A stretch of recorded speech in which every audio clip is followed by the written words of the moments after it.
Hey Ken, do you believe in God? I don't answer those questions. That's actually the perfect answer.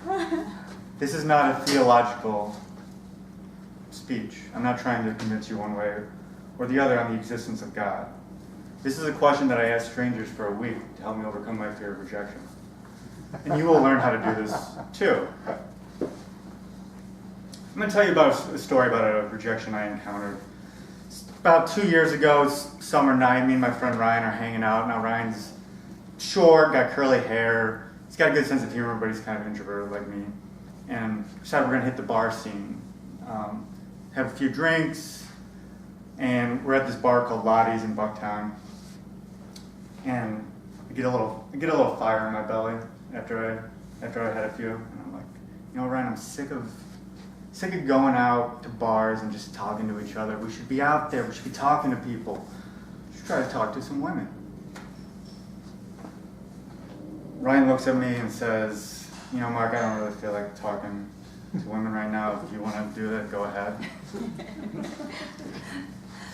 So there I am. It's 2 a.m. I've had a few drinks. I'm half asleep. And I'm about to go talk to a woman. You might be thinking, what could possibly go wrong? So I see this pretty girl from across the bar. She's got brown, long hair. And I'm like, all right, I'm going to go talk to her, psych myself up a little bit. All right, Mark, you got this, man. Like I'm a coach at halftime and our team's down. You got this, Mark.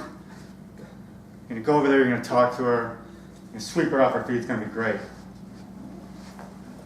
So I start making my way over there. She sees me coming from about 5 or 6 feet away, knows exactly what I'm doing, and just looks at me and shakes her head no.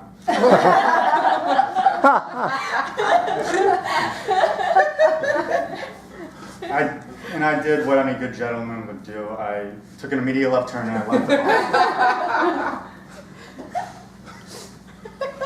Texted Ryan after, said sorry, Ryan had to leave. Something came up. But there's this pattern in my life of if I got rejected by a woman or something didn't work out, I get bummed out and I quit dating for a while. But as you know, romantic relationships are one of the best parts of life, and life is short. So how do I overcome my fear of rejection? I ran across this TED Talk. Sophia knows the guy by this guy named Jia Zhang, and he discovered something called rejection therapy. And I forgot the sheet today, but it gives you like these little cards of little challenges you can do every day to help you overcome your fear of rejection. So there's stuff like ask for a discount at a store for something that's not on sale, or ask for change for a stranger for $1. So I start easy and I ask for change from a stranger. That's easy, no anxiety. And then there's one of the questions is ask someone if they believe in God. That's kind of weird. Maybe I'll go try that out at a grocery store on my way home from work. So walk in the grocery store. I'm a little nervous, so I pretend to look at apples while I'm trying to find someone to ask if they believe in God. And I see like these 2 guys walk in, and I'm like, maybe I could ask them, but maybe that's a gay couple, and if I ask them if they believe in God, they think I'm some religious nut, and I'm judging their lifestyle, and that's none of my business, their lifestyle. I'm not going to stand here and religiously persecute this gay couple. And I realize, and I'm doing this over and over again, I keep thinking of reasons why I can't talk to people, and I realize I've just been standing there for like 10 or 15 minutes, staring at apples. Like, I was worried the store was going to be on the phone with the cops. Yeah, hi, there's a deranged man that's just been staring at our fruit for about 20 minutes. We're all very scared. Please send someone as soon as possible.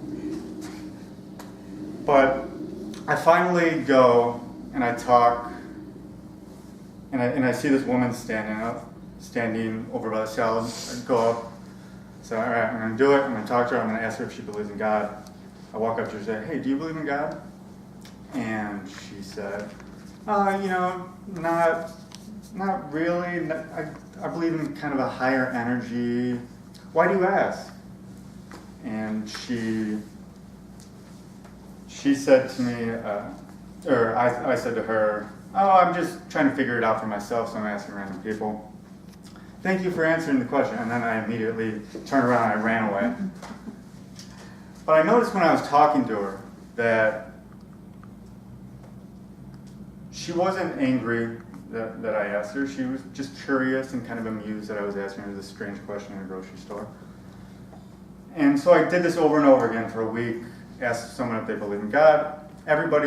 Nobody said no, like Ken said to me. Everybody answered the question, and they were all just amused, and they weren't angry at me. They just thought it was kind of a weird thing to ask, but I started realizing that this was helping me in my dating life when I was less afraid of rejection. The paradox is that I got rejected less. Don't get me wrong, I still got rejected from time to time, but a lot less, and it stung a lot less when it did happen. So you might be thinking, Mark, this sounds kind of weird. I don't want to go up to people and ask them if they believe in God at a grocery store. That's weird. And I'm in a relationship or I'm with the love of my life. I don't really need to do this. But fear of rejection slips into all parts of our life. It could be a job. You quit your job and you want to change career paths, or like you just want to tell a joke to your friends, but you're afraid they won't laugh. Fear of rejection slips into all parts of our life, and just like we immunize ourselves against disease by giving ourselves a little bit of disease, you can immunize yourself against rejection by giving yourself a little bit of rejection. Now, a lot of people want to tell you to go out there and win, succeed, and that's how you'll be accepted. But what I want to preach to you is maybe in order to succeed, you need to lose, fail, and for God's sake, have some faith in the gospel of rejection. Thank you.